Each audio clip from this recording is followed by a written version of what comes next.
dalam kehidupan masyarakat Muslim di Indonesia. Julukan Wali Songo diberikan kepada 9 orang wali yang berjasa besar dalam penyebaran ajaran agama Islam di Indonesia pada zaman dahulu. Wali Songo terdiri dari 2 kata, wali dan songo. Kata wali artinya adalah wakil, atau menurut agama Islam ada istilah waliyullah yang berarti wali Allah dan juga mempunyai makna sahabat Allah atau kekasih Allah. Sedangkan songo artinya 9, sehingga secara bahasa Wali Songo berarti 9 wali Allah. 9 orang yang termasuk ke dalam Wali Songo ini dijuluki sebagai sunan. Sebenarnya terdapat banyak sekali sunan yang telah berjasa menyebarkan ajaran Islam di Indonesia. Namun, hanya terdapat 9 sunan Wali Songo yang terkenal di masyarakat Indonesia pada zaman sekarang. Para wali Allah ini berdakwah di Nusantara dengan cara mengajak masyarakat untuk masuk ke dalam agama Islam dengan tanpa adanya paksaan. Lantas, siapa sajakah Wali Songo tersebut? Yang pertama, Sunan Gresik, memiliki nama asli Maulana Malik Ibrahim dan dikenal juga dengan nama Syekh Makribi. Sunan Gresik disebut berasal dari Samarkand, Asia Tengah. Ia menyandang gelar Sunan Gresik karena menyebarkan agama Islam di wilayah Gresik, Jawa Timur.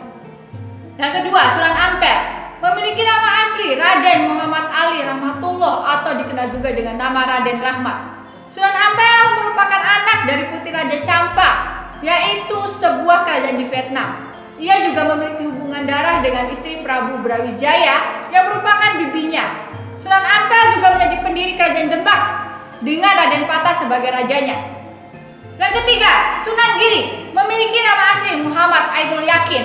Ia juga dikenal dengan nama Raden Paku, Prabu Satmata, Sultan Abdul Fakih, dan Joko Samudro.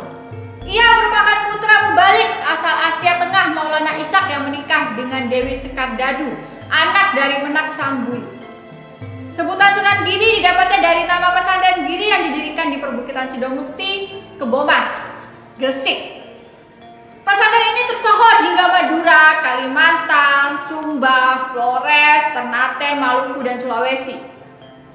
Yang keempat, Sunan Bonang, memiliki nama asli Maulana Makdum Ibrahim yang merupakan putra dari Sunan Ampel. Sunan Bonang menyebarkan agama Islam melalui kesenian dengan melakukan alkulturasi budaya mulai dari Tuban, Rembang, Pulau Bawean hingga Madura. Yang kelima, Sunan Derajat merupakan anak dari Sunan Ampel sekaligus adik dari Sunan Bonang yang memiliki nama Raden Syarifuddin atau Raden Kasim. Ia mendapat gelar dari Raden Patah dari kerajaan Demak sebagai Sunan Mayang Madu. Ia berdakwah dari daerah pesisir Gresik hingga berakhir di Lamongan. Yang keenam, Sunan Kalijogo yang memiliki nama asli Raden Said, putra dari Tumenggung, Wilatikta, Bupati Tuban. Ia menjadi seorang wali setelah bertemu dengan Sunan Bonang yang menjadi guru spiritualnya. Sunan Kalijaga mulai berdakwah di Cirebon dan kemudian meluas hingga Pamanukan hingga Indramayu. Yang ketujuh, Sunan Muria yang memiliki nama asli Raden Umar Syahid, juga dikenal sebagai Raden Parwoto. Ia turut berperan dalam berdirinya kerajaan Demak bersama Raden Patah. Nama Sunan Muria diambil dari tempat ia tinggal di lereng Gunung Muria, sebelah utara Kudus. Wilayah yang ia kunjungi untuk berdakwah mencakup Jepara, Tayu, Juwana, hingga sekitar Kudus dan Pati.